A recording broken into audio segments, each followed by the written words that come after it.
सभी स्टूडेंट्स और उनके गार्जियंस को मेरी तरफ से और विद्यालय की तरफ से नमस्कार। आशा करता हूँ आप सभी अपने परिवार के साथ सकुशल होंगे। कल हमने क्लास नंबर 3 में सैक्रिफाइसिंग रेशो और गेनिंग रेशो को कैसे कैलकुलेट किया जाता है इसका एक क्वेश्चन किया था, जिसे मैंने आपको हाइपोथेटिकल एग्जांपल लिया था और आपको question number first, second and third homework के लिए दी। क्वेश्चन नंबर 4 के लिए मैंने कहा था कि मैं एक इलस्ट्रेशन करा दूंगा, उसके लिए सही क्वेश्चन नंबर 4 होगा। तो अब मैं आपको वो जो इलस्ट्रेशन करा रहा हूँ गरेवाल सर की बुक है और इलस्ट्रेशन नंबर 3 है। पहले इसको पढ़ रहा हूँ। X, Y and Z are partners sharing profit in the ratio of 5:3:2 means X, Y, Z partner हैं जिनका रेशो है 5:3:2। अब आपको न्यू प्रॉफिट शेयरिंग रेशियो भी कैलकुलेट करना है, सैक्रिफाइसिंग रेशियो भी कैलकुलेट करना है, गेनिंग रेशियो भी। Calculate new profit sharing ratio, sacrificing ratio, gaining ratio in each of the following cases. कुछ केसेस दिए गए हैं और इसमें आपको न्यू प्रॉफिट शेयरिंग रेशियो बताना है, सैक्रिफाइसिंग रेशियो बताना है, गेनिंग रेशियो बताना है। केस नंबर 1 है, ये as per new agreement Z takes 1/5 share from X। यानी केस नंबर 1 क्या कह रहा है कि Z जो है 1/5 शेयर ले रहा है फ्रॉम X। इनका ओल्ड रेशियो ये है। अब Z क्या कर रहा है, Z 1/5 और ले रहा है किससे, X से।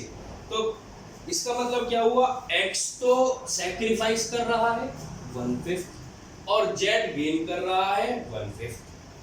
न्यू शेयर कैसे आएगा आपको पता ही है। X की यदि हम बात करें, X के पास पहले कितना शेयर था 5/10। X ने Z को दे दिया तो X का शेयर घट गया, जाहिर सी बात है। Y का शेयर कितना था 3/10 और Z का शेयर कितना था 2/10 और Z ने 1/5 X से ले लिया। तो Z ने लिया है और X ने दिया है, तो X के में से माइनस हो गया 1/5 और Z के में प्लस हो गया 1/5। तो अब X का शेयर कितना बचा, इसका 3/10 है।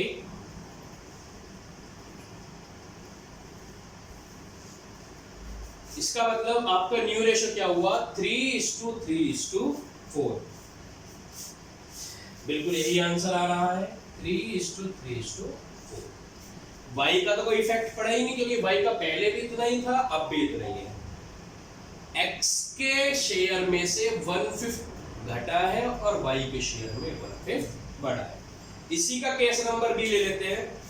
As per new agreement, Z takes 1/5 share equally from X and Y। पिछले केस में क्या था, वो सारा अपना शेयर X से ले रहा था। अब क्या कह रहा है वो, ये 1/5 Z ले तो रहा है लेकिन X और Y से इक्वली ले रहा है।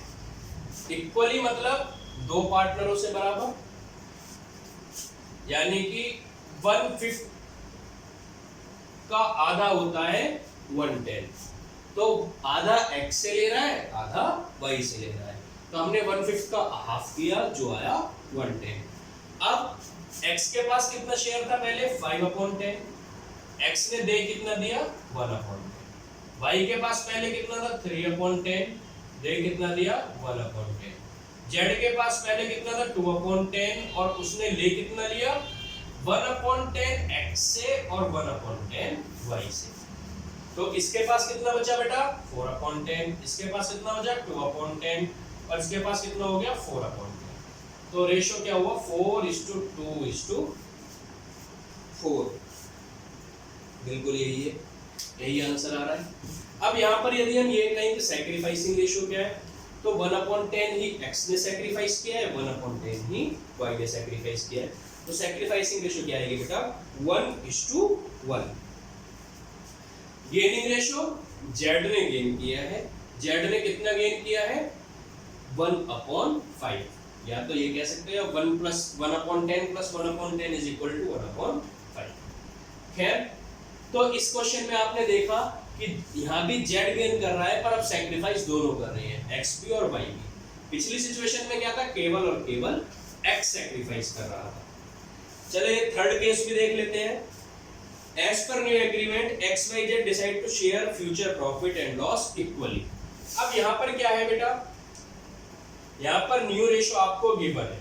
यहाँ पर ये कह रहा है कि XYZ तीन पार्टनर थे, उनका ओल्ड रेशो ये था और फ्यूचर में उन्होंने इक्वली डिस्ट्रीब्यूट करने का डिसाइड किया, मतलब इक्वल शेयर तीनों के। अब आपके पास ओल्ड भी है, आपके पास न्यू भी है।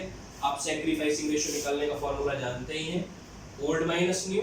x का ओल्ड रेशो कितना है 5/10, न्यू कितना है 1/3, y का ओल्ड कितना है 3/10, न्यू कितना है 1/3, z का ओल्ड कितना है 2/10, न्यू कितना है 1/3। इसको आप सॉर्ट आउट कर लीजिए। एलसीएम लेंगे 30 आएगा बेटा, 15 माइनस